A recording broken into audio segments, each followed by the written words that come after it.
Hello, welcome back to the Rejuvenate series, the space where we pause, hmm, breathe, and allow God to renew us from the inside out. So today, we'll be talking about a question that can shift your entire life, and that is, what do you have? This is a question of capacity. What do you have? I'm not talking about how much is in your bank account or how many landed properties that you have. What capacity do you have? When you know what you have, then it helps you stop being agitated and stop comparing yourself or overly competitive. It's good to know who you are. That's the basics. After that, it's important to clearly know what you have. You know, you can't be rejuvenated if you do not know your capacity. Where your capacity ends is where your blessing ends. When you know what you have, then it's easy for you to multiply them. One thing knowing what you have does is it boosts your energy to journey through life. Remember, rejuvenation is about refiring. So, how do you refire without knowing what you have? So, let's say who you are is a car. What you have is the fuel that powers that car. Your car becomes useless and would forever be parked without fuel. A lot of us have parked our cars because we do not have fuel and we don't even know what it takes to power the car. So, what you have is the fuel that powers you. Even the electric cars have something that powers them. Yes. On this episode, I'd like to share a story from the Bible, from 2 Kings chapter 4, from verse 1 to 7. It's quite an interesting story. So there was this widow who was really indebted, and she was going to lose her two sons and may likely die if there was no intervention.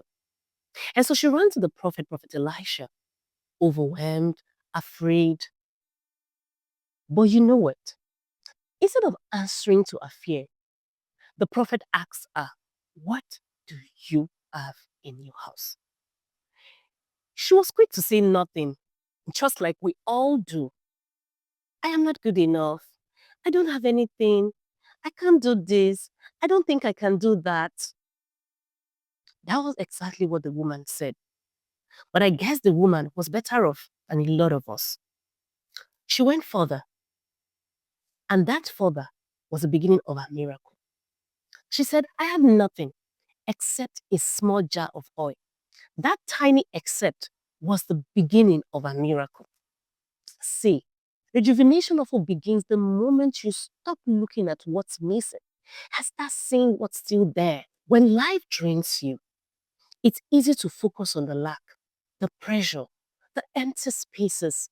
But God keeps pointing us back to what remains.